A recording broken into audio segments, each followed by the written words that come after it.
अस्सलाम वालेकुम, मेरा नाम डॉक्टर आयशा है और फिर आपके सामने हाजिर हैं एक न्यू टॉपिक के साथ। आज की जो हमारी डिस्कशन है वो विटामिन डी से रिलेटेड है और विटामिन डी की इंपॉर्टेंस क्या है, उसकी डेफिशिएंसी से क्या-क्या नुकसानात हो सकते हैं, थोड़ी-सी उस पे बात करेंगे। उससे पहले हमारे चैनल को लाइक, सब्सक्राइब और शेयर करना ना भूलें। अपॉइंटमेंट के लिए नंबर स्क्रीन पे चल रहा है। मैं एक और बात क्लियर करना चाहूँगी कि बहुत से पेशेंट्स बल्कि ज़्यादातर सारे ही पेशेंट्स कॉल करते हैं, मैसेजेस करते हैं, ढेर सारे क्वेश्चंस पूछना शुरू हो जाते हैं जो हमारा अपॉइंटमेंट नंबर है। तो वहाँ पे डॉक्टर नहीं मिलेंगी, यानी कि मैं आपको नहीं मिलूँगी।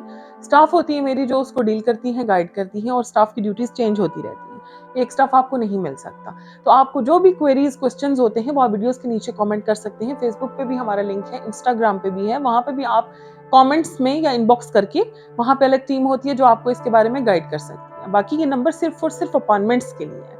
और इमरजेंसी नंबर होता है ताकि पेशेंट जो हमारे चल रहे हैं उनको किसी किस्म की प्रॉब्लम ना हो, तो इसलिए हम हर क्वेश्चन का आंसर इस नंबर पे नहीं दे सकते। चलें अपने वीडियो की तरफ आते हैं। विटामिन डी की इंपॉर्टेंस बहुत अहम रोल प्ले करती है हमारी लाइफ में। इसका सिर्फ काम बोन की स्ट्रेंथ बनाना नहीं है, इसको देखा गया है, रिसर्च की गई है कि इसकी और भी बहुत ज्यादा इंपॉर्टेंस है।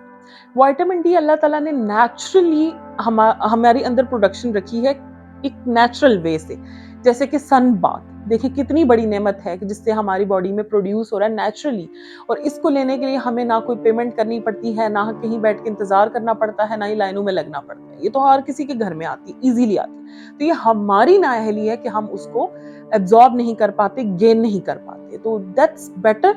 और ये बहुत इंपॉर्टेंट है हर बंदे के लिए, छोटे से लेके बड़े बंदे तक, कि वो daily at least 30 to 40 minute sun bath लाजमी ले। फ्रंट से कोई फर्क नहीं पड़ता, आप फ्रंट रख के उस पर रहेंगे, आपकी स्किन टोन खराब होगी, आपको जो सन बर्न्स हो सकते हैं, इसकी अब्जॉर्प्शन और जो प्रोडक्शन है ना, उसके जो सिस्टम है वो बैक साइड पे। तो आपने हमेशा अपनी बैक को टुवर्ड्स सन रखना है। एक तो वो नेचुरली सन बाथ जब हम लेते हैं तो हमारे अंदर उसकी प्रोडक्शन हो जाती है। अब जो इसकी एक्टिव फॉर्म होती है, इसको एक्टिवेट करता है किडनी, और ये अलोंग अकेले काम नहीं करता, इसके साथ 2-3 मिनरल्स होते हैं जैसे कि कैल्शियम। जहां जहां आप देखेंगे आपको विटामिन डी के साथ कैल्शियम ही मिलेगा। और फास्फोरस भी ऐसा मिनरल है जो इसके साथ मिलके काम करता है, एब्जॉर्प्शन में हेल्प करता है, बॉडी का मेटाबॉलिज्म तेज करता है, आपका इम्यून सिस्टम को स्ट्रॉन्ग बनाता है ताकि आप तरह तरह की एलर्जीज और बीमारी से बच सकते हैं। स्टडीज में ये भी देखा गया कि बहुत से कैंसर्स हैं जिनसे आपको विटामिन डी प्रिवेंट करता है।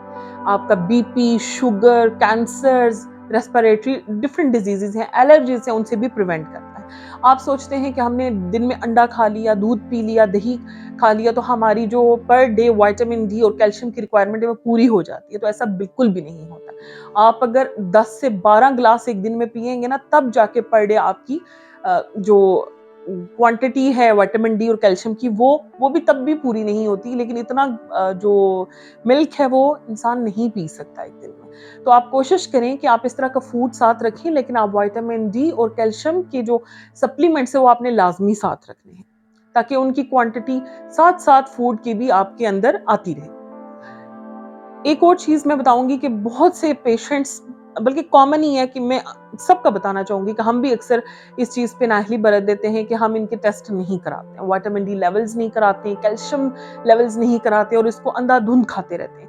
अगर ये इसकी टॉक्सिफिकेशन हो जाए, बॉडी में टॉक्सिसिटी हो जाए, तो भी वो आपकी बॉडी के लिए ठीक नहीं है। स्टोन्स बनना शुरू हो जाते हैं किडनी में, गल ब्लैडर में।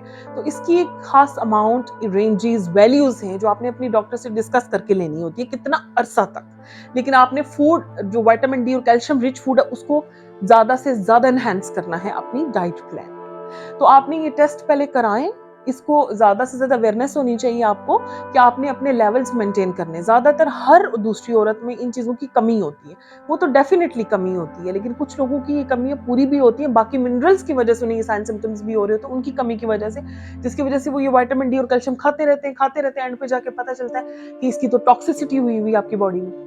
तो वो तब एंड स्टेजेस पे जाके जब आपकी सारी बोन्स, आपकी सारे सिस्टम्स खराब हो जाते हैं, तब इन चीजों को रिवर्ट करना बहुत मुश्किल हो जाता है। तो बेहतर है कि आप इन चीजों को लाइट ना लें, लेकिन आप अपने इन टेस्टों को साथ लाजमी रखें। होप सो आपको ये चीज मेरी समझ आई होगी, आप तक ये अवेयरनेस पहुंची होगी कि कितना इंपॉर्टेंट है इनके टेस्ट करा के फिर आपको अपनी डाइट में इन चीजों को रखने का। अब हम बात करेंगे कि क्या सोर्स, फूड में क्या सोर्स है विटामिन डी, कैल्शियम का।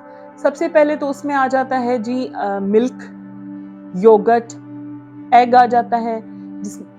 आप अगर डाइट भी कर रहे हैं तो आप लो फैट ले सकते हैं। सी फूड आ जाता है, ठीक है, सैल्मन फिश आ जाती है उसमें। ये चीज़ें बहुत इंपॉर्टेंट हैं। और इसी तरीके से नट्स, कुछ नट्स आ जाते हैं, विटामिन डी और सन बात तो बहुत इंपॉर्टेंट। आप अपनी डेली रूटीन में 30 टू 40 मिनट इसको ज़रूर रखें। इसकी डेफिशिएंसी की वजह से आपकी बोन्स वीक हो जाती हैं, इम्यून सिस्टम वीक हो जाता है, BP, sugar, blood pressure, cancers भी देखने में आए हैं कि आपको इन विटामिन्स और मिनरल्स की कमी की वजह से भी ये डिजीजेस हो सकती हैं।